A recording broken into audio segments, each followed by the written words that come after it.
In this video, we'll be reviewing best practices before completing a course copy. The first thing we're going to be reviewing is making sure that you are familiar with the content in both your destination and in your source course. All academic courses, meaning those that are associated with course sections and banner, are imprinted with one of many blueprint courses upon creation. The settings and content of these blueprints are often updated each term and have been selected by university leadership and others involved in providing certain standard information and functionality to our students here at Jax State. In your source course, it is very important that you go in and you complete a cleanup by deleting any unused pages and other content, and that's going to help you potentially importing unwanted content into your newer courses. For instance, if you have any kind of content that you maybe did not use this term and didn't even publish it in your course, then you could just save that to your cloud on your device and just delete that in your Canvas course. That way, when you complete that copy, you're just not having a big bloat in your course. That would keep your space saved in your allocated course. So just make sure when you do this, when you go through and purge that content, it is very important that you do not delete content that has been made available to your students. So if they have seen it, and if there are submissions,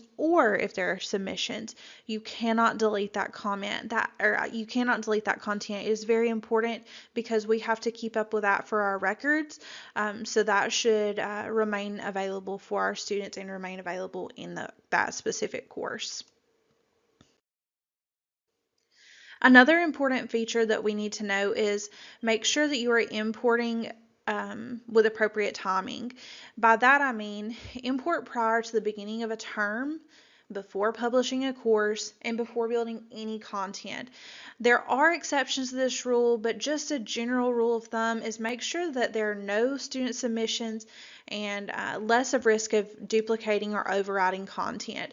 If you potentially try to build some in your course and then you try to go in and do that, then potentially they could be duplicate content and that could be confusion for your students, and you might have submissions in both locations and that would just be very chaotic. So just make sure that your timing is appropriate when you're going to go in and do your course copy.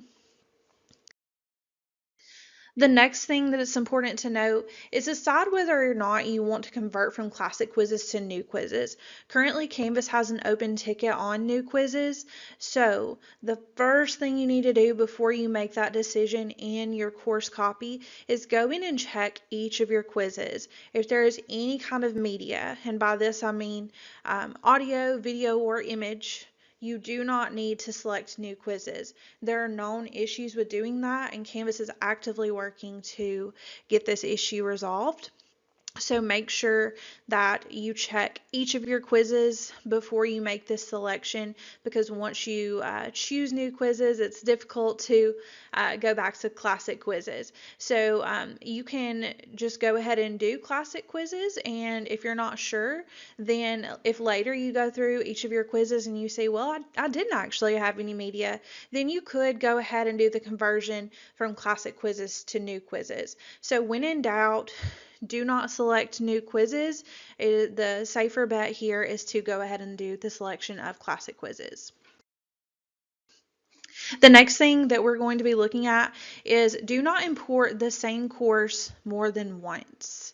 By doing this, you could overwrite or have duplicate content in your destination course, and in some cases you could even override your grades submitted by students in your destination course. So that could be a very bad situation. There are variables that determine results, but importing the same content twice can yield definitely some unwanted results here. Now there are cases, this is not a one size fits all here. There may be cases to where you do need to do multiple course copies, and if you're not sure if you need to do multiple, then you can always reach out to us at Online at JSU, and we're more than happy to advise you on what would maybe be the best idea or best practice to get the results that you're wanting.